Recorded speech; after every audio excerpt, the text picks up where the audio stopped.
자, 찾으시면 로마서 10장 14절에서 21절 우리 같이 합독하겠습니다. 그런즉 그들이 믿지 아니하는 일을 어찌 부르리요 듣지도 못한 일을 어찌 믿으리요 전파하는 자가 없이 어찌 들으리요 보내심을 받지 아니하였으면 어찌 전파하리요 기록된 바 아름답도다 좋은 소식을 전하는 자들의 발이여 함과 같으니라. 그러나 그들이 다 복음을 순종하지 아니하였도다. 이사야가 이르되 주여 우리가 전한 것을 누가 믿었나이까 하였으니 그러므로 믿음은 들음에서 나며 들음은 그리스도의 말씀으로 말미암았느니라. 그러나 내가 말하노니 그들이 듣지 아니하였느냐 그렇지 아니하니 그 소리가 온 땅에 퍼졌고 그 말씀이 땅 끝까지 이르렀도다 하나였느니라.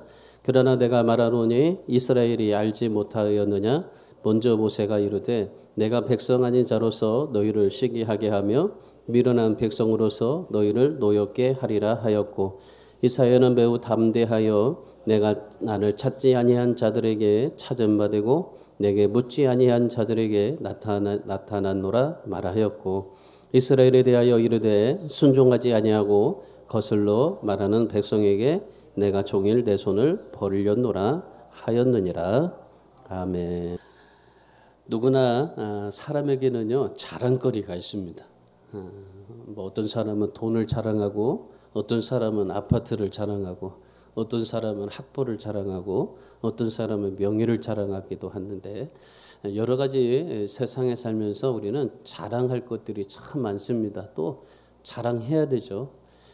자랑할 만하니까 또 자랑하는 겁니다. 어떤 분이 하와이로 이민을 가게 되었습니다. 이 한국에서 밍크코트를 굉장히 비싸게 주고 샀어요. 남들이 사보지 못하는 밍크코트, 입어보지 못하는 그런 밍크코트, 그걸요 엄청나게 몇 천만 원을 주고 샀던 겁니다. 그러니까 이 밍크코트를 엄청나게 비싸게 주고 사가지고 그 버릴 수가 없어서 너무 아까웠어요. 그래가지고 이 밍크코트를 하와이로 이민을 갈 때 같이 가지고 갔어요. 이 하와이는 밍크코트를 입는 일이 있습니까? 없어요.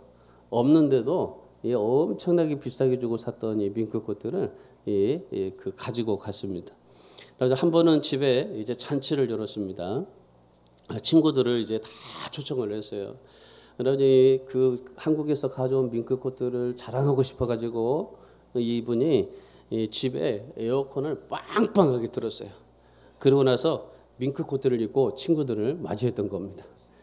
이 하와이에 뭐 밍크코트가 뭐 입을 일도 없는데 그렇게 자랑하고 싶어서 말이죠. 이 제임스 딥슨이라는 사람이 테니스를 해가지고요 정말 열심히 해서 우승을 했습니다. 굉장히 우승도 많이 했어요. 이 트로피를 얼마나 많이 가지고 있는지 모릅니다. 그러니까 그 모교에서 그 얼마나 자랑거리가 됐는지 몰라요. 그래가지고 현관에 이제 비치할 정도로 막 이 자랑거리를 삼았던 겁니다. 그리고 나서 이분이 이제 테니스를 열심히 해가지고 우승 트로피를 많이 하고 또 학교에도 그렇게 많이 비치해 놨는데 15년 뒤에 이 학교가 리모델링 공사를 하게 된 겁니다. 이 리모델링 공사를 하면서 자신의 트로피를 막 진열해 놨는데 그 트로피들이 다 그냥 쓰레기통에 들어가 버린 거예요. 그래가지고 그가 이 모교 졸업식에 가서 졸업식에서 이제 그런 말을 했습니다. 아무리 영광된 트로피라고 해도 시간이 지나면 쓰레기통에 들어가더라. 그러니까 자기의 그 영광된 그 트로피들이 그 15년 동안 엄청나게 이제 진열해 놓고 그리고 많은 학교 학생들이 이분이 대단하다. 우리의 그런 모교생이다. 그렇게 얼마나 많이 자랑을 했는지 몰라요. 이번 올림픽 때도 보면은 이 사격 선수 16살짜리 그 고등학생이 금메달을 따지 않았습니까? 그러니까 뭐 그 지방에서 난리가 났어요. 학교에서도 난리 나고 그래가지고 뭐 그 사람의 딴 이름을 막 체육관을 받는다고 하고 막 여러 가지로 그런 일들이 있지 않습니까? 아무튼 사람은요 자랑하게 되어 있어요. 근데 그렇게 정말 휘황찬란하게 그 진열해 놨던 그 트로피들도 그냥 시간이 지나니까 쓰레기통으로 들어가게 되더라 하는 그 제임스 딥슨의 그러한 고백이었던 거예요. 이 자랑이라는 것은 나쁜 게 아닙니다. 이 자랑할 것이 있다면은 다 자랑을 해야죠. 우리 성도들도 보면은 뭐 일주일 동안 한 주간 만나면서 얼마나 자랑거리들이 많습니까? 나 이렇게 했다고 자랑거리가 얼마나 많아요.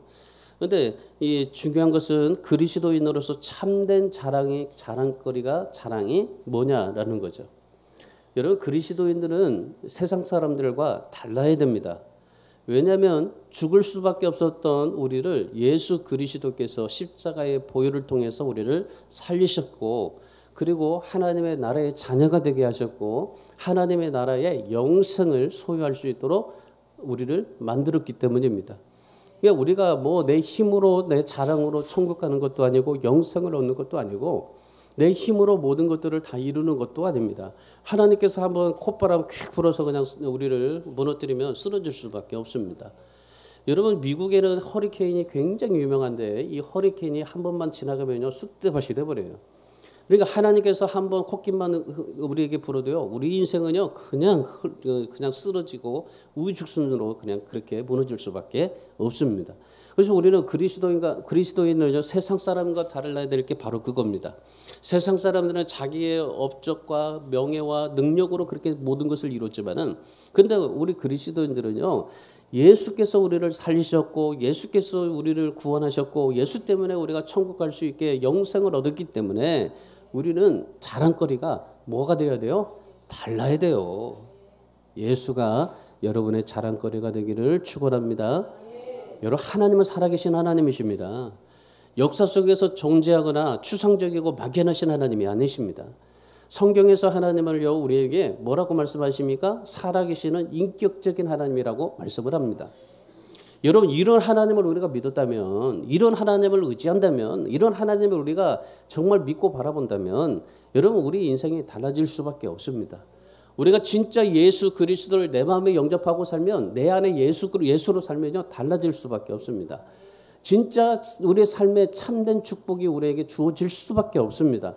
왜냐하면 하나님께서 우리에게 모든 그런 축복을 주셨기 때문입니다. 그러니까 그 축복을 우리는 어떻게 해요? 지금 누리고 삶을 살아가고 있는 겁니다. 그래서 열심히 노력해가지고 일해서 돈 벌고 일해서 열심히 얻어진 그런 일들로 우리가 지금 살아가고 있는 겁니다. 그런데 그 자랑을 누구에게 둬야 됩니까? 하나님께 둬야 되죠. 내가 이렇게 잘 살게 되고 돈 벌고 내가 이렇게 행복하고 감사할 수 있게 된 것이 누구 때문입니까? 예수님 때문인 겁니다.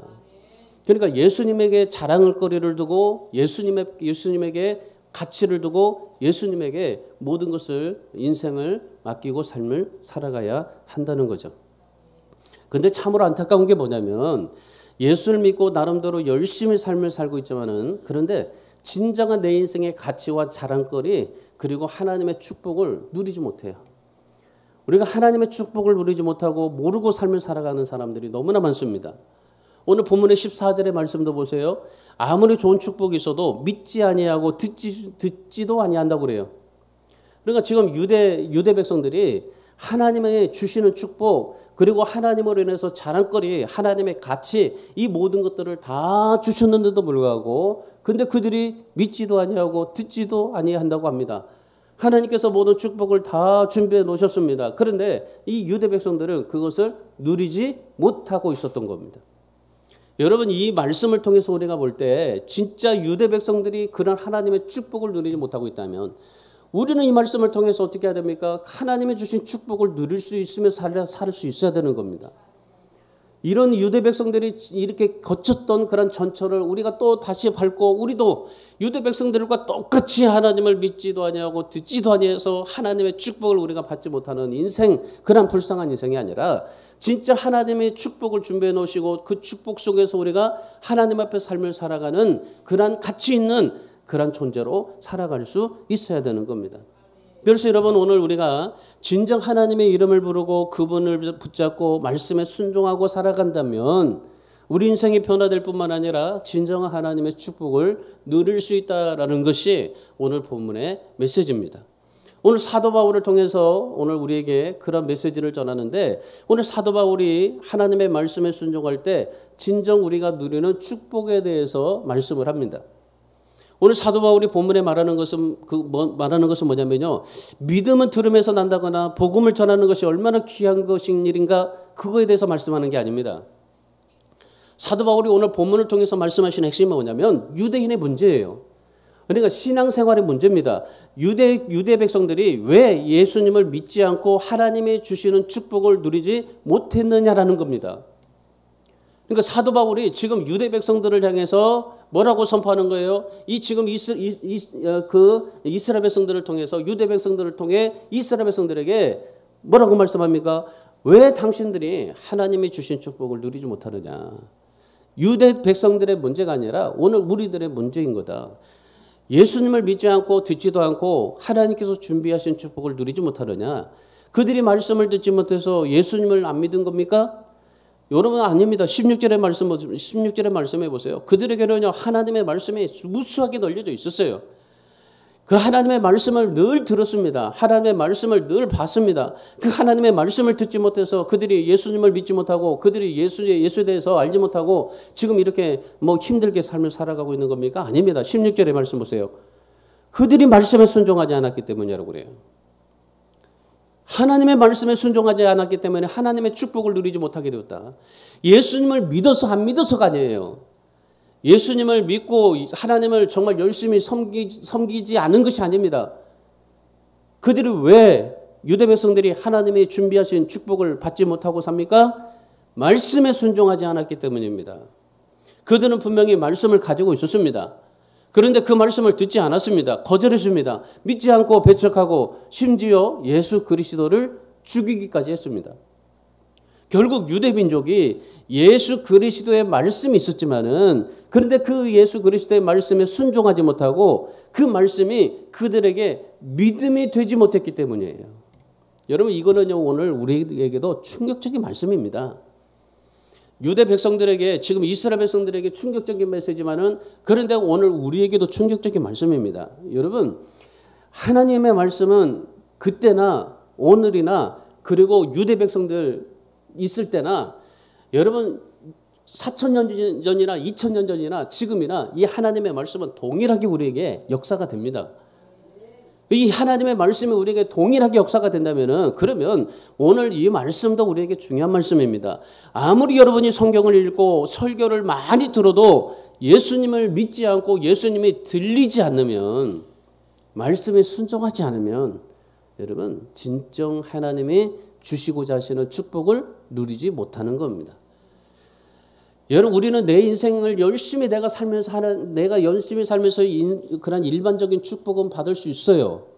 근데 진짜 주님이 준비해 주신 그러한 특별의 영적인 축복을 누리지 못하게 되는 겁니다. 여러분 그런 면에서 오늘 이 말씀을 통해서 오늘 우리가 이 하나님의 말씀이 우리에게 선포되고 그 하나님의 말씀이 우리에게 있음에도 불구하고 유대 백성들이 믿지도 않고 듣지도 않고 말씀에 순종하지 않아서 하나님이 주시는 축복을 누리지 못했던 것을 기억하면 여러분 오늘 성경에서 우리에게 말하는 거 서로 사랑하라 하나가 돼 기뻐하라 감사하라 전도해라 거룩해라 용서하라 이런 말씀들이 우리에게 너무나 많이 주어져 있습니다. 이 주님의 음성이 주님의 음성인지 아닌지 몰라서 여러분이 순종하지 않습니까? 여러분이 하나님의 말씀에 순종할 때 우리에게 진짜 복이 온다고 그랬어요. 용서해라, 사랑해라, 거룩해라, 감사해라. 이런 것들이 하나님이 우리에게 말씀하셨을 때 그러면 그 말씀에 순종하면 우리가 복이 오게 되는데 하나님의 축복이 오게 되는데 근데 우리는 뭐예요? 순종하지 않잖아요. 이게 지금 주님의 음성입니다. 주님께서 말씀하신 성경에서 말씀하신 음성입니다. 그런데 그 음성을 몰라서 여러분이 순종하지 않는 겁니까? 하나님의 뜻인 줄 알지만 불순종하고 있는 것이 오늘 우리들의 모습입니다. 이 성경에 나오는 유대 백성들의 문제가 아니에요. 지금 사도 바울이 지금 이 로마서를 통해서 지금 로마 백성들한테 지금 이 헬라 사람들한테 복음을 전하는 이 메시지가 아닙니다. 오늘 우리들의 메시지입니다. 오늘 우리도 마찬가지입니다. 하나님께서 그렇게 이 말씀을 통해서 우리에게 전도하라고 했는데 전도 안 하잖아요. 감사하라고 했는데 불평하지 않습니까? 용서하라고 했는데 용서가 되지 않잖아요. 여러분 이것이 지금 우리가 주님 앞에 살고 있는 현실입니다. 주님의 말씀에 순종하지 못하고 살고 있는 것이 우리들의 현실입니다. 여러분 얼마나 우리가 불순종하면서 살아가고 있는지 모릅니다. 오늘 그리스도인들이면서도 순종을 너무나 싫어해요. 정말 이 순종하라고 하면요 부담스러워요. 목사가 뭐 앞에서요 이 강대상에서 뭐 순종하라고 하죠. 그러면 여러분 순종합니까? 얼마나 순종하는 불순종 정말 이 순종에 대한 부담이 있는지 모릅니다. 다 불순종 가운데 살고 있습니다. 어떤 목사님이 그 신장이 나빠가지고 신장 수술을 해야 된대요. 그래가지고 신장 이식할 사람을 이제 찾는 중에 그래가지고 이 성령께서 이제 그 좀 마음에 감동을 줘가지고 여러분 중에서 한 명이 그 심장을 좀 이식해주면 좋겠습니다라고 그렇게 얘기를 했답니다. 여러분 좀 아시는 얘기일 거예요. 그래가지고 난간 2층에서 깃털 하나를 쭉 내렸는데 깃털을 내려서 그 깃털이 닿는 곳에 그분이 이제 그 신장을 기증해달라 그렇게 이제 됐던 거예요. 그렇게 하기로 했습니다. 그 성도들한테. 그리고 깃털이 내려오고 있는데 모든 사람들마다 어떻게 합니까? 이 깃털을 내가 받아야지. 불면서 옆으로 가라고 다들 말이죠. 전부 다 깃털을 내가 받겠다라고 깃털이 내게 임하면은 내가 목사님한테 그런 이 신장을 기증하겠다고 그 순종하겠다고 했는데 순종이 됩니까? 전부 후후하고 있지. 우리가 하나님의 말씀을 가지고 있으면서 이 순종이 안 되는 거예요. 순종이. 여러분 진짜 여러분 말씀에 순종하면서 사십니까? 말 못하잖아요. 여러분 말씀에 순종하면서 살고 순종하고 또 순종하고 또 순종하고 정말 우리가 하나님의 말씀에 순종하는 삶을 살고 있는지를 한번 생각해 보세요. 자, 오늘 이 말씀을 통해서 우리가 어떻게 하면 순종하는 삶을 살아갈 수 있을까요? 어떻게 하면 순종함으로 오는 그런 하나님의 주시는 축복을 받으며 살아갈 수 있을까요? 말씀에 순종할 때 우리에게 어떤 축복이 우리에게 주어지게 될까요? 자, 오늘 사도 바울이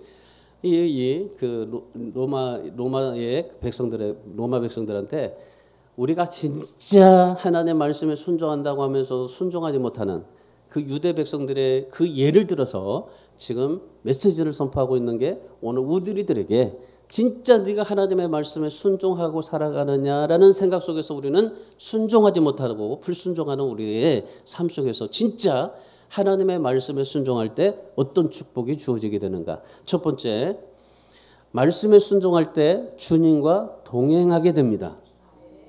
여러분 우리가 주님과 동행하려고 하는 게 아니고 주님이 우리와 동행하십니다. 15절 보세요. 보내심을 받지 아니하였으면 어찌 전파하리요? 기록된 바 아름답도다. 좋은 소식을 전하는 자들의 발이요 함과 같으니라. 이 말씀은 이사야서 52장 7절에 있는 말씀을 사도 바울이 인용한 겁니다. 이스라엘 백성들이 70년 동안 바벨론의 포로로 고통을 당하고 살았습니다. 그리고 나서 해방될 때가 되었습니다. 그리고 이스라엘 백성들이 이제 다시 고국으로 돌아가게 되었습니다. 그때 하나님께서 그 이스라엘 백성들과 동행한다는 의미의 아름다운 발이라고 그렇게 표현을 한 겁니다. 그러니까 이스라엘 백성들이 다시 고국으로 돌아갈 때 하나님께서 동행하시겠다고 하시는 그런 모습입니다. 그러니까 이 하나님이 동행하시면서 같이 함께 걸어가겠다 그렇게 하시는 말씀이에요. 그래서 동행한다는 것을 아름다운 발이라고 그렇게 표현한 거죠. 여러분 오늘날에도 죄와 사망과 고통 가운데 살다가 우리가 예수를 믿었을 때 그때 주님과 동행하면서 삶을 살아가는 삶을 성경에서는요 가장 아름다운 발이라고 표현하는 겁니다. 여러분 우리가 늘 걷잖아요. 걷는데 누구 함께 걷습니까? 나 혼자 걸을 때가 많잖아요. 근데 늘 주님이 함께 걸어요. 여러분 우리에게는요 각자 여러분에게 다 천사들이 있어요. 근데 그 천사들이 여러분을 보호하고 있는 겁니다. 근데 내가 의식을 못하고 있는 거예요. 그냥 나 혼자 내가 내 힘으로 살아가고 있다고 생각을 하게 되는 겁니다. 여러분 어려운 순간에 여러분들의 위험한 순간에 피할 길을 내시는 게 누구예요? 바로 그 천사들이 하나님의 말씀을 통해서 여러분에게 실천하고 있는 겁니다. 그러니까 이게 우리가 여러 가지 죄와 사망의 고통 가운데서 살았을 때 예수를 믿었을 때 그때 주님이 나와 동행한다는 겁니다. 그러니까 이 동행하는 삶을 성경에서는 가장 아름다운 발이라고 표현한 거죠. 여러분 우리 신앙은 돌을 닦는 게 아니에요. 주님과 동행하는 겁니다. 주님과 동행하는 게 그게 신앙입니다. 주님은 십자가에서 죽으실 뿐만 아니라 부활하셔서 지금 우리와 함께 하신다고 말씀을 합니다.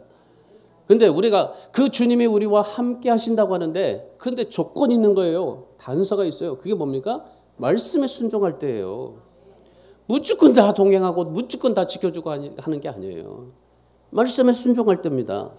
우리가 예수를 믿는다는 것, 주님과 함께 살아간다는 것입니다. 그럼 예수님과 동행하면서 삶을 살아가려면은 반드시 순종이라는 게 전제되어져야 됩니다.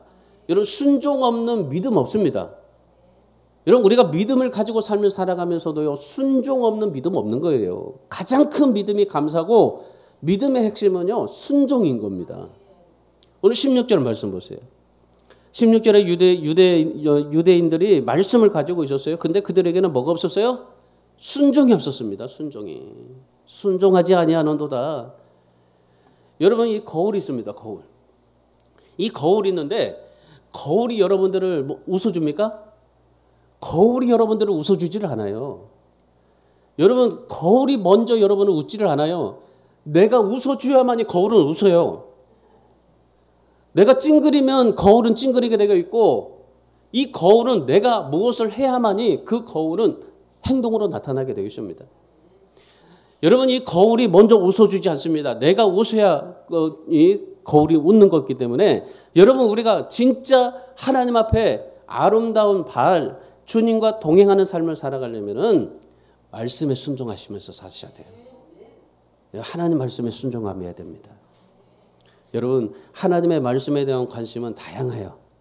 하나님의 말씀을 어떻게 받느냐, 이건 다 다릅니다. 그래서 어떻게 하나님의 말씀을 받고, 어떻게 하나님의 말씀을 묵상하고, 어떻게 하나님의 말씀을 지키고, 어떻게 말씀을 순종하려는가, 이거는 다 달라요. 각자 사람마다 다 다릅니다. 뭐 똑같을 수가 없어요. 그런데 진짜 주님이 우리에게 원하시는 것은 뭐냐면요, 말씀을 들었을 때 그 말씀에 순종하는 것입니다. 여러분, 우리는 순종이 아닌 것에 얼마나 열심입니까? 여러분, 그런데 기억하셔야 돼요. 순종만이 우리의 살 길이에요. 말씀에 순종하는 길을 가셔야 돼요. 말씀에 순종하는 그 자체가 주님과 동행하는 것임을 믿으시기 바랍니다. 제가 목회하면서 주님 앞에 정말 이 순종하려고 무지했습니다. 뭐 제가 중학교 3학년 고등학교 때부터 예수를 믿었고, 그리고 뭐 제 병도 신장도 다 치료받았고, 그리고 우리 무당 작은아버지도 예수 믿었고, 우리 정말 5대 종교, 할머니 불교, 어머니 원불교, 아버지 유교, 동생 기독교, 저하고 형 누나 다 무교, 이런 5대 종교 집안에서 다 전부 다 예수 믿게 되었던 그런 놀라운 역사는요, 그런 하나님의 살아계심을 보고 살았어요. 저희 아버지가, 어머니가 교회를 나왔을 때 저희 어머니가요, 아버지가 낫 들고 왔어요. 목사 때려 죽이겠다고. 그리고 나서요, 수요 예배를 드리는데, 그 예배를 드리고 있는데 어머니 그때는 머리가 길었잖아요. 머리 잘라가지고 우리 엿싸 먹고 막 그랬는데, 머리 뒤에 잡고요, 막 끌고 갔어요. 그런 이 핍박이 엄청나게 심했어요. 그런데 하나님께서 그렇게 역사하시고 축복하셨는데, 그런 것을 보니까요, 살아계신 하나님이 믿어지더라고요. 그래서 하나님 앞에 순종하려고 무지했었습니다. 그런데 언젠가 주님께서 저에게 그렇게 물으셨어요. 야, 너 순종하는데, 하나님의 말씀에 하나님 앞에 순종하는데 너 교회 부흥을 위해서 순종하느냐, 아니면 교회 부흥이 아니라 아무리 힘들고 어렵고 답답한 길이라도 너 순종할 수 있느냐 물어보시더라고요. 자, 개인적으로 어려운 일을 닥쳤을 때 주님께서 물어보셨어요. 너 교회 부흥을 위해서, 목회를 위해서 순종하냐? 아니면 진짜 나를 위해서 힘든 길이라도 주님을 위해서 순종하고 살아가느냐, 그거였었어요.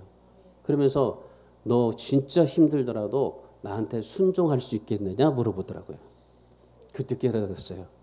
아, 지금까지 내가 교회 부흥을 위해서 하나님 앞에 순종했구나. 내가 정말 목회를 위해서 순종했구나.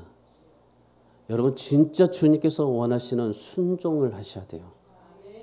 그 순종은요, 내가 아무리 힘들고 어렵고 답답하고 이해가 되지 않을지라도 말씀에 순종하면서 살아가시기를 축원합니다. 그래서 우리 사랑하는 성도 여러분 정말 인생을 살면서 어렵고 힘들더라도 주님께 순종하시고, 그로 인해서 주님이 동행하시고 싶어 하시는 그러한 우리 성도들 다 되시기를 바랍니다. 그래서 여러분의 주님과 동행하는 그 발걸음이 어디를 가든지 좋은 소식이 되시기를 주님의 이름으로 축복합니다.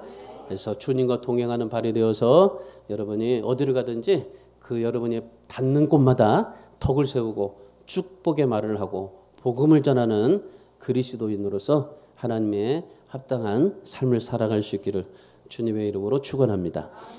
자, 두 번째 말씀에 순종할 때 아름다운 믿음이 됩니다. 본문 17절 말씀 보세요. 믿음은 들어야 된다고 말씀합니다. 그리고 듣는 것은 그리스도의 말씀이라고 말씀하시죠. 다시 말하면 그리스도의 말씀을 들으면 그때 뭐가 된다는 겁니까? 믿음이 생긴다는 겁니다. 그리고 말씀에 순종할 때 그 믿음이 된다는 겁니다. 그러니까 결국 우리 믿음은요, 말씀에 순종할 때 역사되는 겁니다. 여러분, 말씀은 들어야 되는 겁니다. 듣지 않고서는 절대 안 되는 거예요. 들어야 믿음이 생기죠.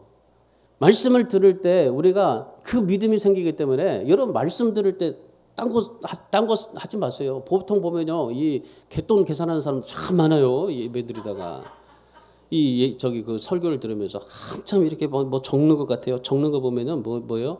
그냥 뭐 다른 거 계산하고 있어요. 여러분 말씀은요 들으셔야 돼요. 적으면서 내 마음속에 마음을 열고 들으셔야 되는 거예요. 자, 19절 말씀 보세요. 이스라엘 백성들이 하나님의 말씀을 듣지 않고 불순종하고 노엽게 하니까 하나님께서 뭐라고 하십니까?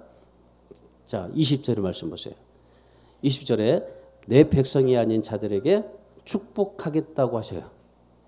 그러니까 이스라엘 지금 유대 백성들이 하나님의 말씀을 듣지 않으니까, 그리고 하나님을 노엽게 하니까, 시기 하니까 하나님께서 어떻게 하셨어요? 하나님이 다른 이방인에게 복을 주시겠다고 하시는 거예요. 여러분, 우리 정말 심각해요. 내가 하나님의 말씀을 듣지 않으면요, 내게 올 축복이 누구한테 가요? 다른 사람한테 가는 거예요. 여러분, 하나님께서 말씀하셨을 때, 목사가 메시지를 선포할 때 그 말씀이 여러분에게 받아질 때, 내 마음이 느껴질 때 아멘하고 받아야지, 안 받으면 누구한테 가요? 옆 사람한테 가요. 옆 사람한테. 나만 좋은 일을 하게 되는 거예요. 예배드리다가 나는 축복 못 받고 옆 사람만 받게 되는 거예요. 그러잖아요. 어떤 그 권사님이 그런 얘기를 하더라고요. 우리 며느리가 예가 없어가지고 열심히 기도했대요. 그래가지고 목사님한테 가가지고 매주마다 가서 정말 안수기도 받고, 그래가지고 이제 목사님이 너 사라가 그 경수가 끊어졌는데도 잉태한 걸 믿느냐, 그렇게 얘기를 계속 했다는 거예요. 그런데 며느리가 그 진짜 그런가 싶을 정도로 그냥 무적무적 그랬다는 거예요. 그러니까 옆에 있는 권사님이, 어머니 권사님이 성질 나가지고 믿어! 아멘! 그러다가 그 어머니가 애를 낳았다는 겁니다. 임신했다는 거예요. 그러니까 이 옆에 며느리한테 임신하라고 갔던 건데 자기가 아멘해가지고 자기가 임신해버린 거예요. 여러분, 우리가 하나님 앞에서 정말 이 유대 백성들이 그런 하나님의 축복을 받지 않으니까, 듣지 않으니까 이방인에게 주겠다고 하시는 거예요. 여러분, 하나님께서 유대 백성들에게 어떤 큰 걸 요구하지 않았습니다. 하나님은 대단한 것을 요구하지 않았습니다. 순종하는 믿음뿐이었어요. 온직 순종하고 살아라. 순종하면 하나님이 동행하실 뿐만 아니라 또 하나님의 믿음을 주시고 그 믿음을 통해서 역사해 주실 것이다. 여러분, 그래서 여러분이 진짜 여러분에게 주신 축복들 빼앗기지 마시기를 바랍니다. 아무리 내가 축복을 받았어도요, 말로 빼앗기는 거 많아요. 이게 믿지 않아서 순종하지 못해서 빼앗기는 것들이 너무나 많습니다. 하나님이 주신 축복 빼앗기지 않으려면 순종하는 믿음이 있으시기를 축원합니다. 그래서 여러분이 말씀에 순종하심으로 인해서 하나님의 나라가 여러분의 것이 되시고, 또 정말 하나님의 것이 여러분의 모든 삶 속에 순종함으로 오는 그러한 믿음의 축복들이 있어지기를 바라고, 그래서 여러분이 정말 하나님의 말씀에 순종하자, 말씀을 듣고 내가 믿자, 그래서 그 믿음으로 오는 축복을 누릴 수 있기를 바랍니다.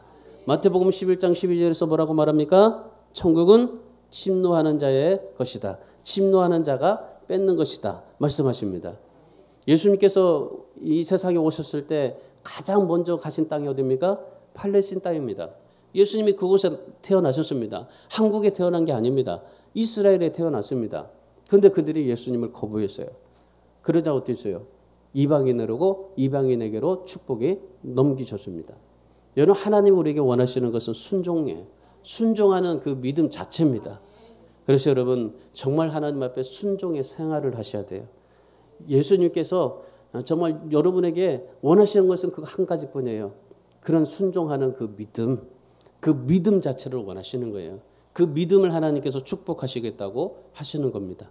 그래서 여러분이 하나님 앞에 여러분의 준 축복 빼앗기지 마시고 믿음으로 붙잡고 축복의 기회를 믿음으로 붙잡고 하나님 앞에 여러분이 축복을 하나님이 주시는 축복을 누리면서 살아갈 수 있기를 주님의 이름으로 축원합니다.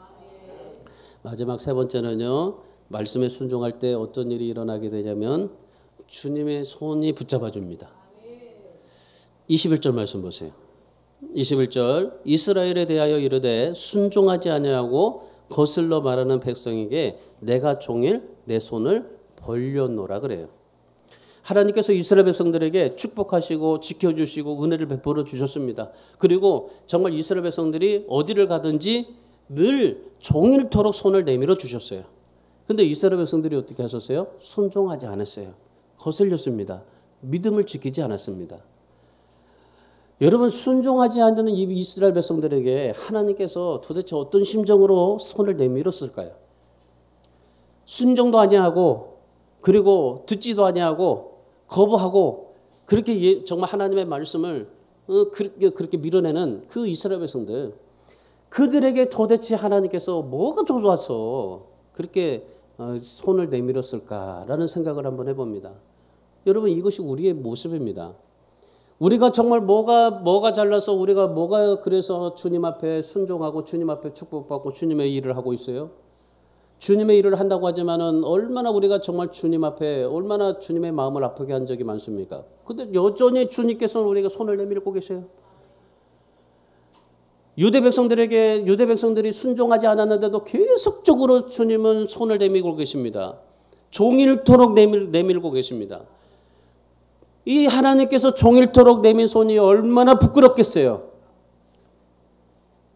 종일토록 손을 내밀고 계시는데 받지도 않고 듣지도 않고 순종하지도 않고 있어요.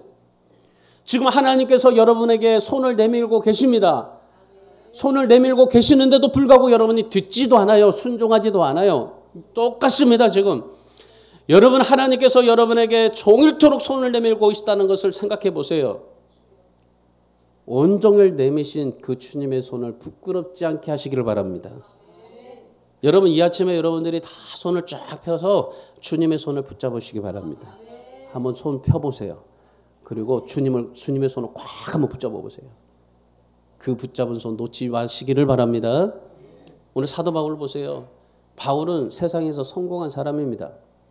그 당시에 그 유대 사회에서 상위 1%입니다. 그런데 바울은 그 모든 배경, 명예, 돈, 특권 모든 거 다 내려놨어요. 그리고 주님의 손을 붙잡았습니다. 그리스도의 종이 되기를 선택했습니다. 복음을 전하면서 수많은 핍박을 당하죠. 환난을 당하죠. 고통을 겪었습니다. 두들겨 맞고 돌에 맞고 감옥에 갇히고 인간으로서는 최악의 삶을 살았습니다. 그럼에도 불구하고 사도 바울은 주님이 내민 손, 그 손 붙잡으려고 주님이 내민 손, 그 손 절대로 민망하지 않게 하려고 이 사도 바울은 주님의 손을 붙잡았어요. 주님과 동행하면서 삶을 살았습니다. 그랬더니 성경은 바울을 어떻게 평가합니까? 지난 2000년 역사에서 사도 바울과 같이 하나님 앞에 쓰임받은 사람이 없더라. 성경은 말하죠. 바울이 예수 그리스도를 선택한 이후로 내가 예수를 믿은 것에 후회해 본 것이 있다? 한 번도 없었습니다. 내가 예수를 믿고 내가 교회를 다니고 내가 정말 하나님 앞에 하나님의 백성으로서 삶을 살아가는데 후회하거나 후회해봤다? 성경의 기록에 단 한 번도 후회해 본 적이 없어요. 여러분 예수 그리스도의 종이 되고 주님이 내민 손 붙잡기 위해서 정말 애쓰면서 주님 앞에 삶을 살았던 그러니 선택하면서 살았던 그 사도 바울 그 선택이 한 번도 후회해 본 적이 없다고 그렇게 말하는 이 사도 바울의 모습을 보면서 오늘 우리는 주님이 내민 손에 여러분은 어떻게 반응하고 계십니까? 며칠 전에 제가 이 조카 그 누님 집에 갔는데 조카가 저에게 물어요. 삼촌 목사가 된 거에 후회가 없냐고 그래요. 가끔 우리 성도들이요 저에게 목사가 된 것에 후회가 없느냐 물어보는 사람들 가끔 종종 있습니다. 여러분 예수 믿고 후회하지 마세요. 여러분 무엇을 하든지 한 것에 후회하지 마세요. 내 형편, 내 처지, 내 모양 여러분 이렇다고 후회하지 마세요. 바울과 같이 그리스도의 종이 되시고 주님이 내민 손 그 주님 붙잡고 하나님 앞에 쓰임받다가 천국에 가시기를 주님의 이름으로 축원합니다. 사도 바울이 디모데후서 4장 7절 8절에서 그렇게 말합니다. 내가 선한 싸움을 싸우고 달려갈 길을 마치고 믿음을 지켰으므로 후에는 의의 면류관이 예비되었다. 우리 성도 여러분 주님이 내민 손 믿음으로 붙잡고 살아서 우리 주안의 교회 모든 성도들은 다 의의 면류관을 다 받기를 주님의 이름으로 축원합니다. 그래서 이 세상에서 주는 최고의 상들이 많잖아요. 뭐 아카데미 상도 있고 우리 청룡 저기 상도 있고 올림픽에서 주는 금메달도 있고 여러분 그것보다 더 위대한 하나님의 의의 면류관을 다 받으시고 살아갈 수 있기를 주님의 이름으로 축원합니다.